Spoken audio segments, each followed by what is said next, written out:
Hello and welcome to this episode of Star Revelations with the fabulous Maria Jones and myself, Morgana Sophia. Before we dive into today's podcast, please be aware that we will be discussing upsetting topics. And if you feel activated or triggered by anything in the mainstream media at the moment, then this perhaps is not the podcast for you. We will not be offended if you listen no further. So, all the views expressed in today's podcast are merely our own opinions. And if those opinions offend you, we apologise. However, they are our opinions. So, before we dive in, it leaves me just to welcome the brilliant Maria Jones. How are you, my love? That is an interesting question during these times, isn't it? Do we even know how we are at the moment? But yes, thank you for that wonderful introduction. We do, seek to share what we believe is true. We tend to not sugarcoat things in these podcasts and in our work in general, but we do understand that what is currently unfolding in the collective is overwhelming for a lot of people. But we will, as we go through and talk about these topics, we will also be offering you ways that you can empower yourself and move through this time period with a bit more clarity and grace. Brilliant. Thank you. And just to make you aware, we're recording this on the 7th of February 2026. So it is late on a Saturday morning. In fact, we just tipped into Saturday afternoon. So, of course, everything we are discussed will not be covered by tomorrow morning's headlines because this podcast will come out next week. So this is based on everything that we know so far before the tabloids come up with their exciting headlines on Sunday morning. Maria, I'm not quite sure where we start at the moment, given everything going on in the collective. But if you're still listening and you're not sure whether you want to continue listening, we will, in all likelihood, be discussing the Epstein files, information within those, and more than likely here in the UK, the grooming gangs inquiry by the independent MP Rupert Lowe. So if any of those topics are triggering, or you're a survivor of any abuse, you don't want to hear our thoughts again, I'm just going to invite you that this is not a podcast for you today. Maria, we were in Glastonbury last weekend on that beautiful full moon in Leo when the last tranche of files were dropped. Maybe we could just start of how we have navigated this week under this incredibly heavy collective energy. You and I have delved into this on our own personal level for many, many years. So some of it hasn't been a surprise, but I think the level of what has been released has probably been shocking now that everything that we've researched has actually got evidential proof behind it, shall we say. Uh, it's been a very interesting time, and I think I am still filtering things through and integrating things because, as you say, even for those of us who may have been aware that these things have been going on in society, it's a shock to be confronted with it. Yeah. And astrologically, I really feel that this is Lady Saturn at the final degrees of Pisces, because Saturn in Pisces is forcing us to see reality. It's forcing us to see the harsh truth of the systems that we've been living under through this Piscean Aeon. which, you know, unfortunately have been built upon these kinds of practices. So for me, this is what I often refer to as the great revealing or the great unveiling. To use biblical language, we might call it the apocalypse, because it feels like the world is ending. The structures that we used to depend on, for those of us who are awake, you know, we can no longer deny that they are built on, you know, deep foundations of what word can we even use to describe actually? So deep foundations of darkness, Yeah. might be the phrase that we can choose. So as these things are revealed to us, I find myself walking a really interesting balance, or an interest, you know, trying to find a balance, walking a tightrope of really acknowledging the truth of what is being shown to us, but also not being caught up in the egregore, not giving this energy more to feed on than necessary. So this is what we're endeavoring to do in this podcast and in the transmissions we're currently offering in our Telegram group, which we decided to do way before we knew that this was going to happen.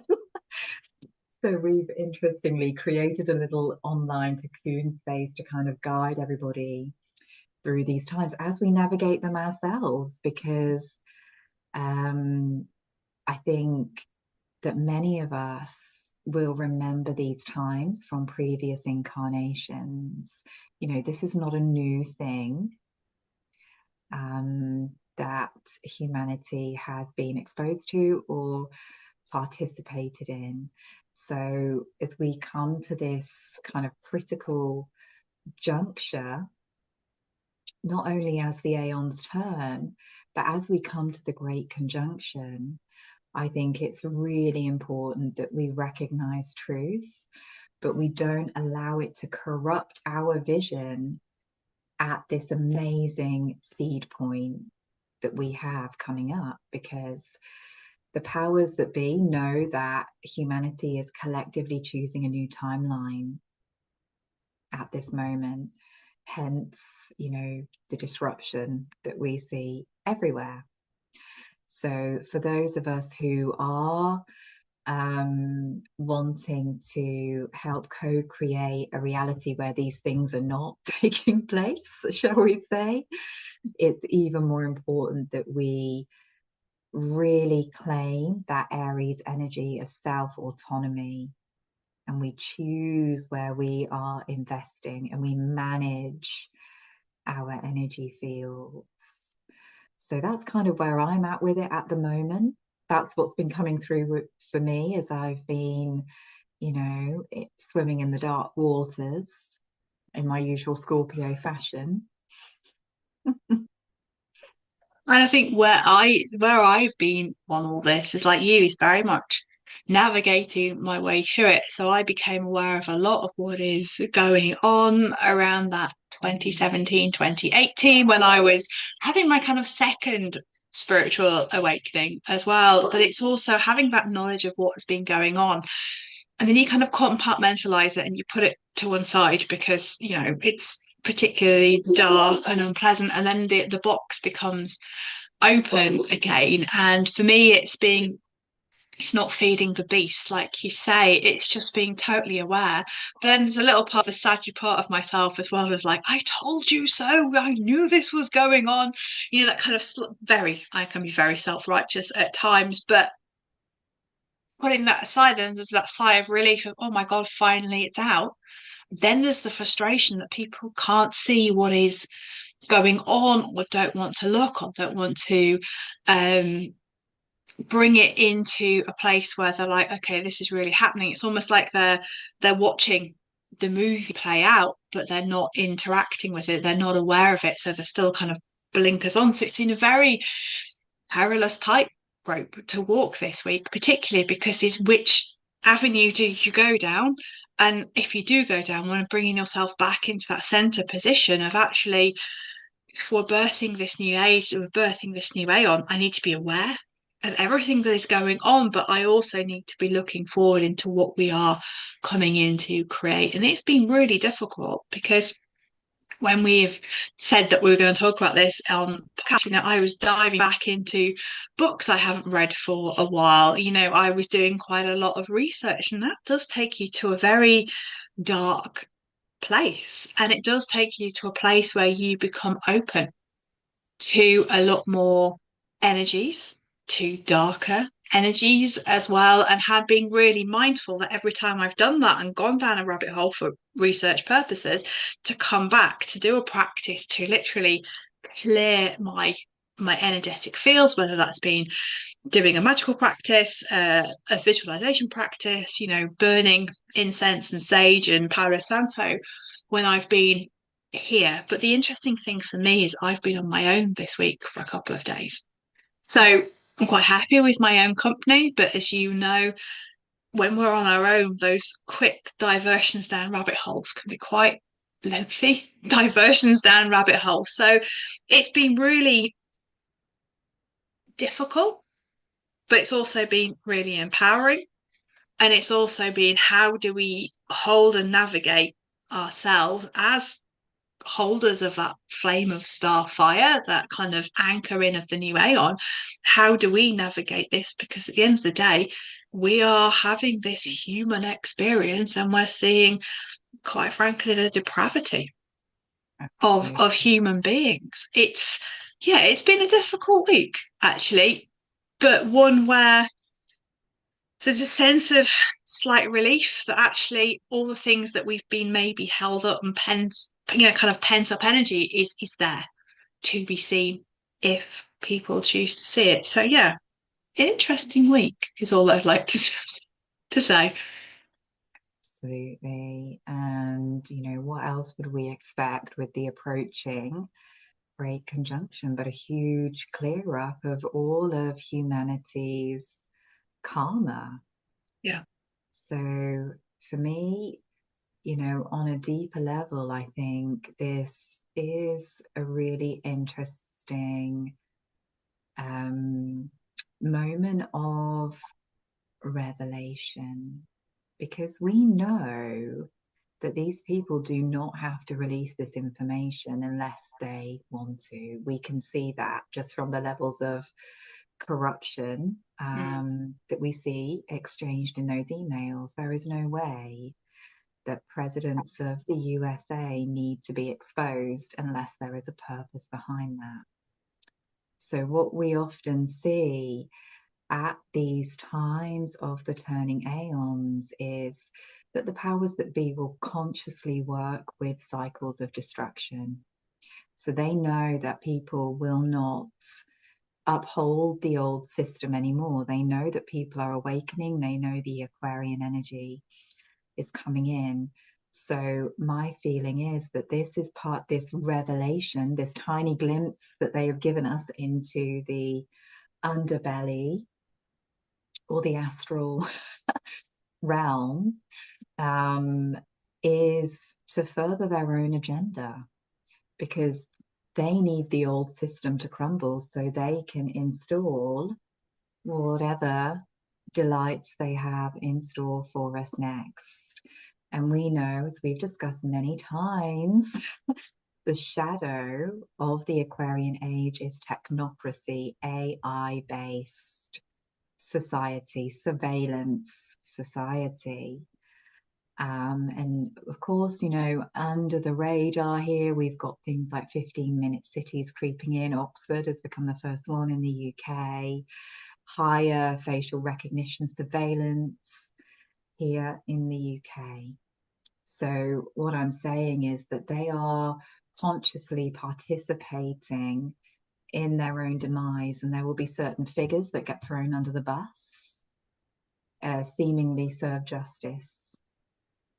Seemingly, I like that. Yes, absolutely. And it's the thing that we've talked about before. Again, it's the battle for our mind, it's the battle for our soul, or for our consciousness, isn't it? This is what they truly want, is the consciousness, in order to create the hive mind. You know, we see this: woe betide the person that goes against the correct hive mind view of X, Y, or Z, essentially. And it is really a battle. And who are you going to feed? Are you going to go and allow yourself to be subsumed into all this? It is going to be fascinating. But I was just thinking, as you were talking, about the names of people being thrown under a bus, and I was thinking about the Prince of Darkness himself, Peter Mandelson. You know, I particularly liked him, but also, you know, he's been one of the ones who's been thrown under a bus. My Mm. mind is slightly scarred about the picture of him in his underpants this week. But oh, Thanks for but reminding us. he's going to be thrown under the bus here in the UK. He's resigned from the House of Lords. He's had a huge amount of influence in several Labour governments. But while we're all watching him, what else is happening in the times when we are distracted by looking at Mm. him and his pants and, you know, doing some dodgy deals and, you know, what else is going on that's been hidden under the cover of everything that is being exposed? And you're right, there are going to be people thrown under a bus. And if I had a crystal ball, which I don't here at the moment, I think we will find that some of these people who are thrown under a bus are going to be unwell in the near future. So they'll either be mentally fragile and on suicide watch, they will commit suicide in inverted commas, or they will be very ill and removed from the public eye. I really get that sense that that is what's going to happen, particularly with the bigger names. So I'm thinking more of the British royal family. Yeah, that, you know, they will be removed from society, but perhaps not actually serving any form of justice because they'll be too fragile to go before a judge, too fragile to give evidence, to be cross-examined by Congress or the Home Affairs Select Committee or whatever we do here in the UK. I think this will be turned on its head. We will be all distracted, and then there'll be a sympathy vote. I can really see that coming in order to lure us back in to feeling sorry for the perpetrators of what can only be described as some disgustingly heinous crimes. Absolutely. And we're already seeing this reframing happening in the mainstream media in various ways. Oh, you know, the girls weren't so young and, you know, this and that. And I think because people don't want to go there in their minds because they can't comprehend it, they will disassociate, you know, the general public. Whereas those of us who have been aware of this before it became, you know, publicly exposed are going to be there, you know, going, how can you still, you Yeah, know, pay your taxes to these people? That kind of thing. Because it does feel, again, you know, it's that sensation of we're living in two different worlds. yeah, So I think, you know, the thing that keeps coming back to me is what can we do about this? And the only way we can really deal with anything, I think, is on an energetic level. So the only thing we can really do during these times is tend to our own consciousness and keep creating the things that we know we are here to create. We can't allow ourselves to, you know, be distracted at this time, because feeding into what we're seeing is only going to give that further traction.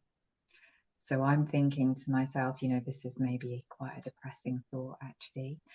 But the only thing that we can take with us is our consciousness. We don't have any control over anything else.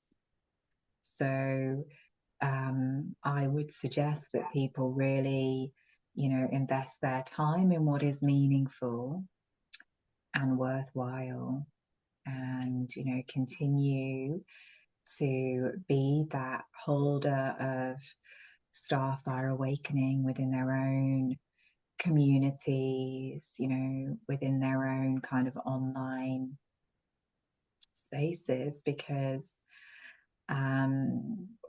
we are, for want of a better phrase, dealing with, things on a spiritual level. Yeah.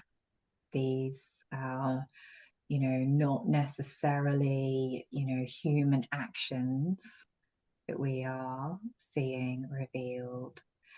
And the phrase that has been coming to my mind actually is, consciousness is the new currency.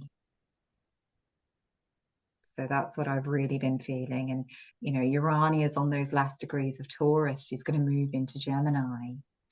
So, all of the material things that, used to create safety or an illusion of safety and security for us, no longer will. What they're after is our consciousness. So that has to be sovereign in whichever way that is appropriate for you. But I will say that this, I feel, is also part of the feminine awakening as well, because it's women that are going to be outraged, Yes. more so than men, I think, at these revelations. And we've been talking a lot this week between ourselves, haven't we, about Boudica? We have indeed, as just as Twinkle's bottom is on the microphone, I'm afraid. Cool. Twinkle's But bottom's yes. rather large. She's got her winter weight on at the moment. She's probably But yeah, we loving have this been one. talking a lot about Boudica. I'll let you finish now. She's gone. But yeah, we were saying that it was, the rape of her daughters that started the uprising here in Britain, against the Romans. And we could argue that Roman times were when these practices that the elite were doing were actually, really coming into being in society as well. So there's many astrological reflections that we can look back through these cycles. Pluto was in Aquarius during the time of Boudica's uprising, and interestingly, the guillotine was invented one time when Saturn was in Aries. So, just throwing that out there.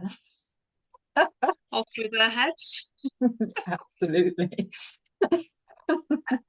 And I think that energy, particularly for those of us who live in the UK, and I just want to add on to that, that energy of Boudica is really an important feminine archetype for all women, but particularly for those of us here in the UK with everything that's going on. So just not just mentioning the Epstein files, here in the UK, we've got a grooming gangs inquiry at the moment, which is not government funded. It's actually funded independently, run by an independent MP. Now, the bit I haven't told you, Maria, is the independent MP is actually the MP for Great Yarmouth. And Boudica was incredibly prevalent in East Anglia. So Great Yarmouth comes into Norfolk. To me, it's East Anglia. So I sit right on the edge of Cambridgeshire. So Cambridgeshire East to me is East Anglia, the land of the Angles, where the Iceni tribe were. The goddess was Adraste as well. And I just find it fascinating that it's a male figure from the same similar area who would have worshipped Andraste. And of course, we've got the East Anglia Goddess Temple, kind of that in that Norfolk, Essex, Suffolk border. Hello, if you're listening. And I just find it fascinating that that is the focal point for these rape gangs, these grooming gangs, where the energy has been really held. So for those of us who are linking into Boudica at the moment, is just kind of really embodying her, embodying Adraste as well, the goddess she would have worshipped, to really empower those voices to be heard, because there are some incredible women giving testimonies at the moment. And I have seen grown men cry through this inquiry as well, because they're holding that space as a strong masculine energy to allow these females to really express themselves. So I find it fascinating, and obviously the reason, Boudica's been coming to us the book, because it's been held from the energy of someone who represents her on the land, essentially. So, and you're right, it's about not being distracted about it. It's about being really aware of it as well. And the thing that came to my head is, if you're feeling really distracted and you want to do something and you feel that just holding that starfire isn't going to be right for you, do something practical to help. Donate to a local refuge. That's a great thing to do. We part of the networking that I do in a local town here. Every Christmas, we always donate presents and money to the women of the refuge, not necessarily the children, but the women. You can help with the inquiry. You can donate into the inquiry. You can, share it. You can support it. That can be practical.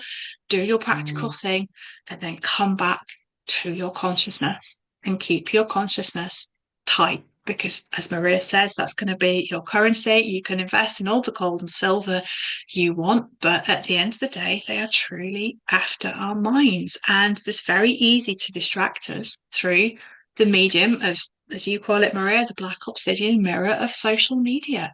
We can be so distracted by it. So really feel into that energy, give the practical help if you want, and then come back to yourself and really hold that energy through whatever energetic practices that you do. I felt really important to say, whoever was saying that has just stepped. Yeah, absolutely. I think empowered action is the way forward as we move into this Aries energy. And I think yeah, the more we can empower ourselves by taking these practical steps, that can really help us to take that focus away from what we're feeling or, what we're seeing as well. So it's a really great first step. So yeah, maybe we could have a little look into local women's refuges as well, where we are. Yeah. And it really is about, I can just feel this undercurrent. It's not quite there yet, but it is going to be the change. I'm sure it's the Dalai Lama say this, the change comes from the Western woman. Don't necessarily agree with the Dalai Lama and everything, but it is going to be us, the women, who make the change. And we're not quite there yet, but I can see us as we get towards the Great Conjunction, it's going to have to be the women whose voices are really loud and clear about the unacceptability of all that's going on. But until we have a change in the media who twist it, oh, they were only 17. Okay, but how long's that been going on for? Until we take out that distortion in the media and their reporting as well, it's going to be really, really hard. I was just thinking about Virginia Giuffre, actually, and how the media twisted her story into that she was mentally unstable, that she wasn't telling the truth, that, she had issues with her husband. Now, I personally think, and this is, by the way, please don't prosecute me for this. I personally think maybe her husband that she eventually married might have been a bit of a controller as well, might have in a mind control sense. She died by her own hand through suicide. Interesting. Did she really? Um, she was portrayed as being mentally unstable. How many women have been portrayed as being mentally unstable by the mainstream media, by social media, by other women? And this is where we've really got to hone in on the true meaning of empowered sisterhood as well, and actually support each other and listen to somebody when they're talking about these stories, to not bypass them spiritually, not say, oh, there's a reason for that, or what were you wearing? All that crap. Is listen to what they have to say, to hold that compassionate space for them to transform. So I think the media itself has got a lot to answer for, and it is going to have to be women coming together and truly empowering and saying, that's it, no more, we're done. And it's going to be an uphill battle. Absolutely. I was actually thinking about that a lot as these things were revealed, because there is this huge focus, quite rightly, on the men in power and the patriarchy, but there are women that were upholding these systems as well. Yes. And she's the only one in jail, right? She knows, she's still here and she knows exactly uh, what was going on. So, it's not only men, it is women who have also been programmed by the patriarchal society to do anything to keep the approval and attention of Yeah. men. So, as we were, you were bringing up Boudica and Andraste, and for me, these are Aries archetypes. These are very Aryan goddesses, in the silver spiral. In Aries season, we talk about Mars, we talk about Boudica, we talk about Andraste, and also, we have goddesses like Sekhmet, who was Mm. originally associated with Aries, actually, despite being lion-headed. And we've got goddesses like Freya, Inanna, who was also a goddess of war originally. So these archetypes can be invoked to give us the courage to step into these leadership roles, because this is what we're being called to do with this great conjunction. It's, this great awakening, women stepping into radical Saturnian maturity and responsibility, but also honoring the oracular nature of Neptune as well. So we as women are highly attuned to the truth through our intuition, which I think is why we were always seen as a threat to the powers that be, because it's very hard to hide truth from a spiritually attuned woman. So for me, that's really interesting. And I do wonder if, we were discussing this as well before we began recording, the other danger of the polarization that we're seeing through these revelations is the uprising of satanic panic. Ooh. The Christian kind of thing of, this is satanic, this is demonic. And for me, there is a bit of an inversion there, because a lot of these people who are implicated are actually people who claim to be very God-fearing and righteous. So I think this is another way that this angle could be spun, and the powers that be can use it for their own benefit, because already, we've seen glimmers of this kind of crusade energy that is creeping up. Here in the UK, I've heard a lot of mention of crusades. And in America, they're quite ripe for that anyway. They have a lot of, some states in America, there's still a lot of persecution against people that hold non-traditional pagan spiritual beliefs. So that's something else I've been really ruminating on. Mm. Absolutely, and we could really do without the satanic.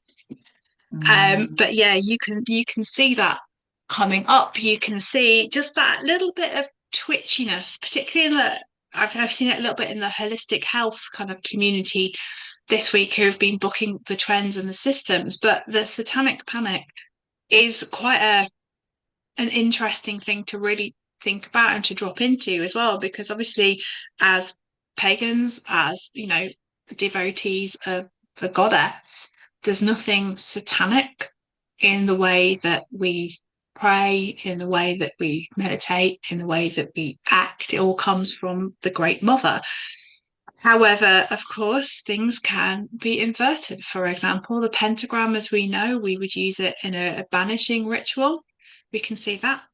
becoming to be inverted as well. And the upsetting thing for me, or the noticeable thing for me, is the projection of people who are truly, trigger warning, by the way, people who are truly Satanists, because we know that satanic worship does exist globally and here in the UK, that actually they're using that as a distraction from those of us who are just goddess loving women who want to create something different on earth.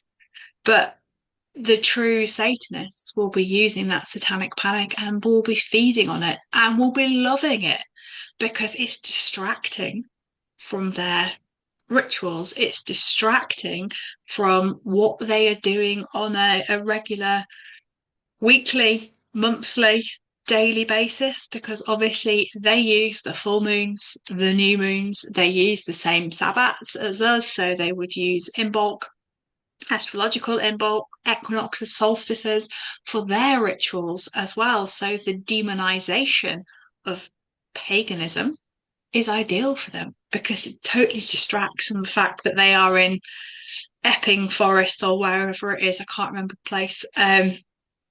Somewhere downs, doing their thing essentially. And that is a really interesting take. I don't want to go too far down the satanic worship in the UK because it's pretty foul, but you're right, using it as a distraction, turning it onto other religions while they're continuing their um, ceremonies and rituals, shall I say. And I don't think it's just going to be Christianity as well, because obviously we are infidels as well. So I think it's the three major Abrahamic religions will really crush into this in different parts of the globe. But here in the UK, yeah, you can really see that potentially could be quite what's the word I'm looking for? Big theme. Obviously in Mm. America, but yeah, here in the UK, given the fact we're already being prevented access to our places of worship, just the thin end of the wedge, if you ask me. Absolutely.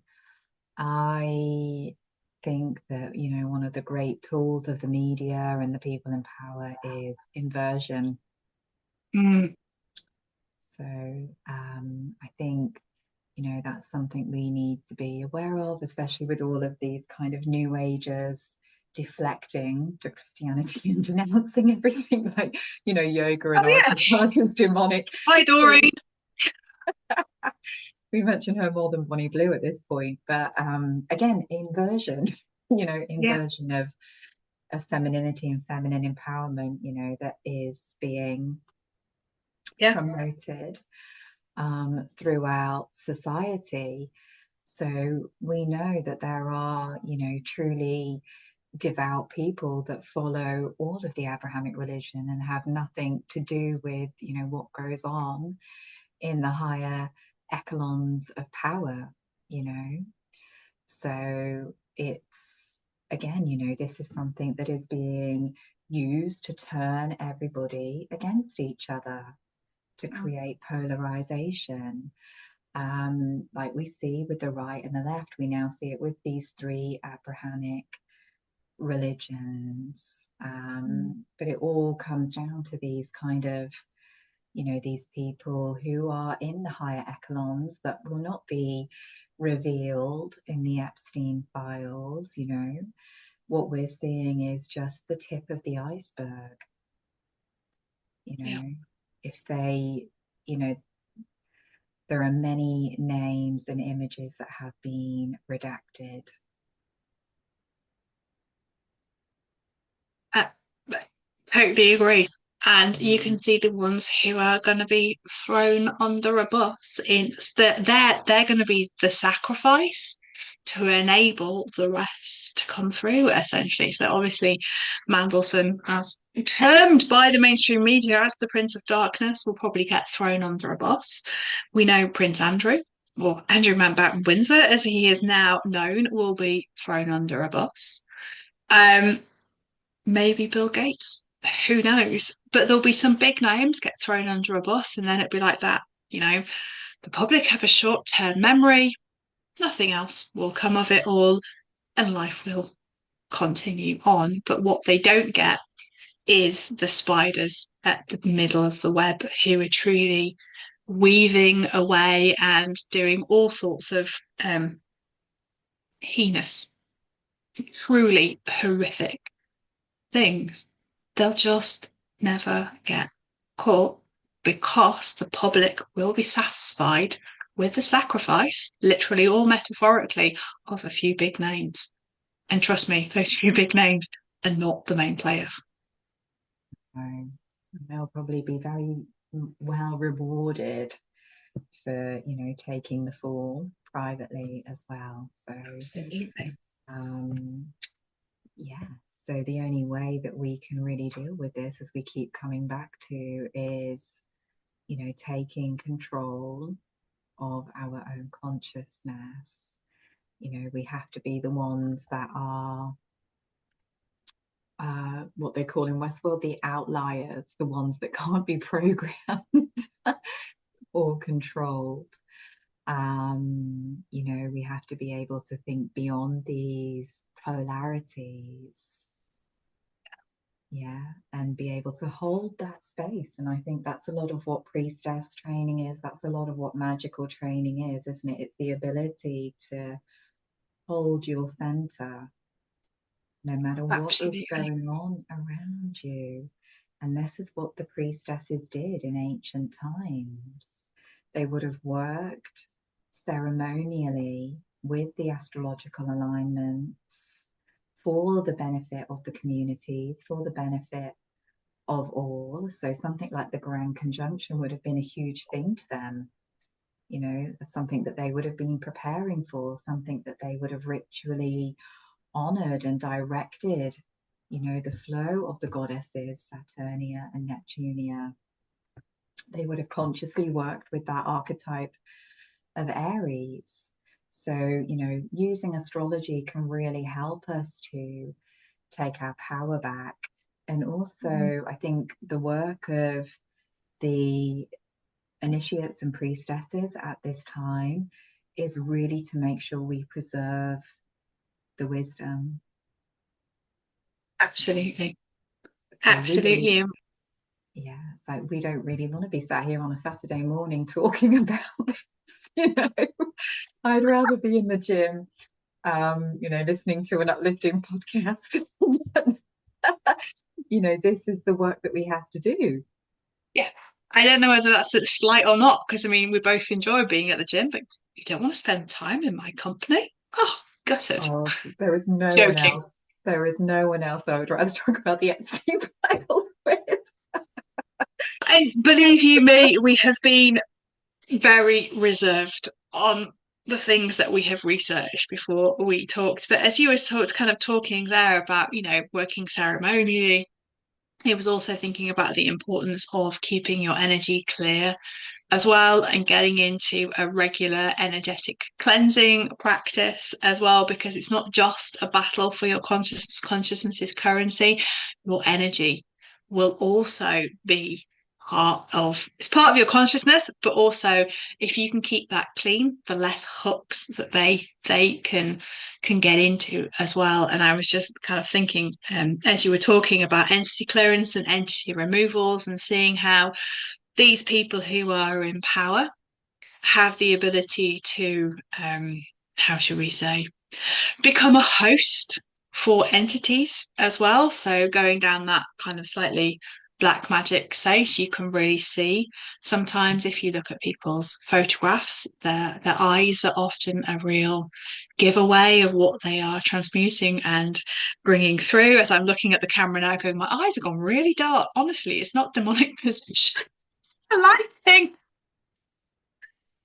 But the importance as well as priestesses, anybody working with energy on this kind of starfire path of really clearing your energy. So we have lots of practices that we might do. A really quick way of doing it is to put yourself in a tube of light from source creator or creatrix, asking for all entities and negative energies to be cleared from your body and fields, and then kind of sealing yourself up.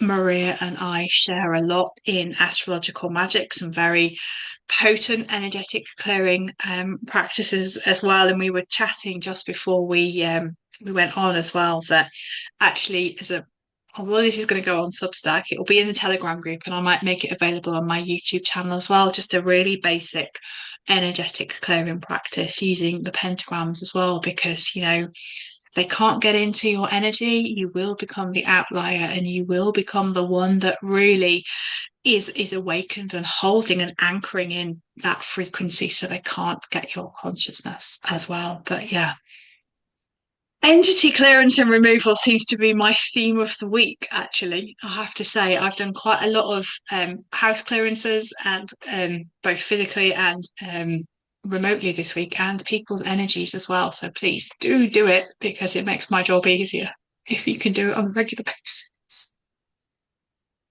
Absolutely. I think, when this energy is circulating, it opens the gateways, doesn't it? And we've Mm. got eclipses approaching, and eclipses, the portals to the astral realm, the veil is even thinner. Truffles is in front of the camera, and cats are great, aren't they? For, having in your space as well. That's why they used to have them in the old Egyptian temples. So just being extra aware that things are going to get more intense Yeah. astrologically, as if that's possible. But things are going to get more and more intense. We've got this very kind of critical late degree Aquarius eclipse coming up, which is ushering in a whole new Aquarian eclipse cycle. We've got a Virgo eclipse coming up, which, Virgo is known for its ability to reveal illusion. It's the opposite of Pisces. Mm. It's discernment. Virgo has a Saturnian element to it in many ways.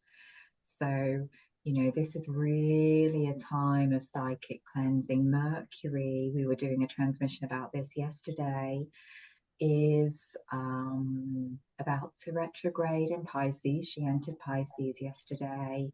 She's going to be here until the 15th of April. She's retrograding throughout March in Pisces. And this can make you extra susceptible to thought forms that aren't your own. It makes you very mentally porous. It can distort reality. So the shadow of Pisces or Neptune can be a bit like walking down a hall of mirrors. We never quite know what is being reflected to us is the true image.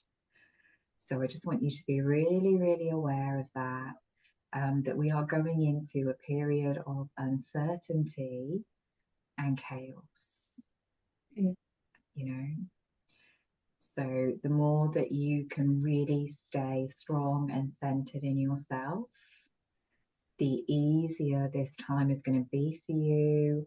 The more you come together in community and connection with other people who are, envisioning the same future as you, that's really going to support you as well, because that's Aquarius too. None of us can do it alone. None of us can do it alone. So come into the group space if you feel called to. And we're sharing with you at the moment how you can look at these energies in your chart. We're going to share with you some basic magical protection practices to help you navigate this time. So it's just always coming back to the memory, I think, that we have chosen to be here in this moment for some strange reason,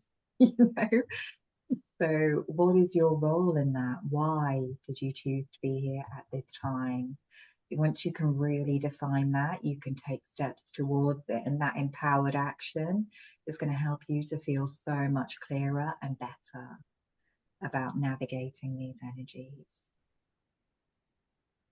I really, really like that. And I think as you were talking about that eclipse season, I kind of went back to when I was in corporate and we used to negotiate contracts. It was when Donald Rumsfeld was kind of in the US government, and he had his known knowns, his unknown knowns, and known unknowns and unknown unknowns. So we're very much in the unknown unknown kind of category, the Rumsfeld risk of unknown unknown.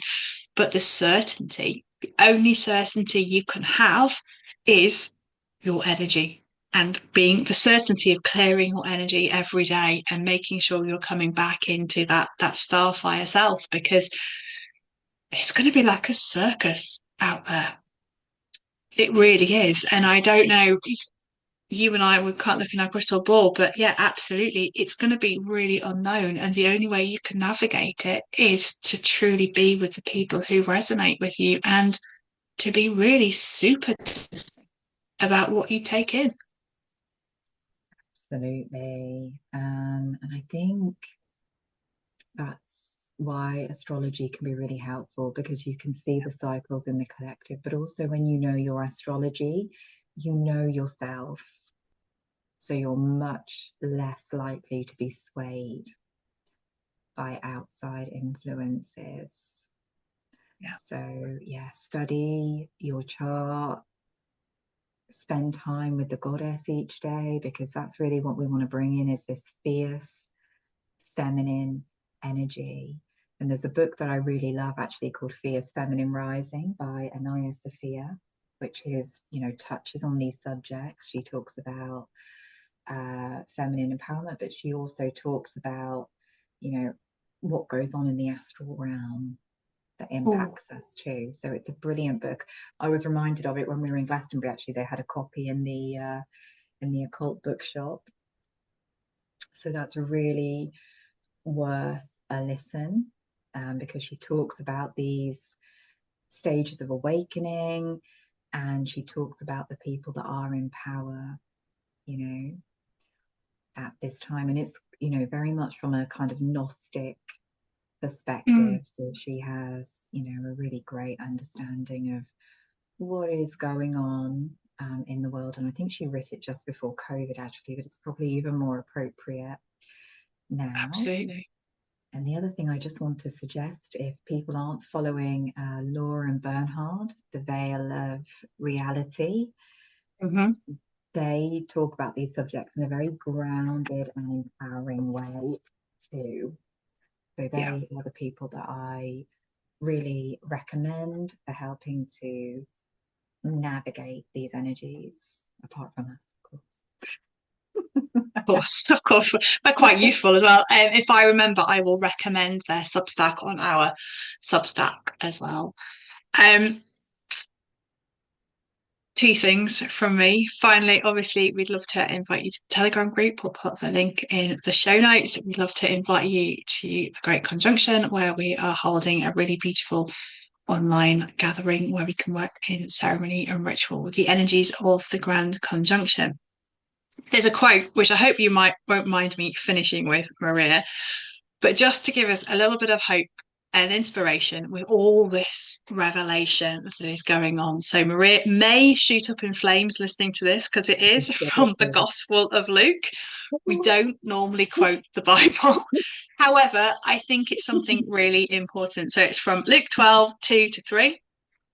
However, nothing is covered up that will not be revealed, or hidden that will not be known. Whatever you have said in the dark will be heard in the light, and whatever you have whispered in the inner rooms will be proclaimed from the housetops.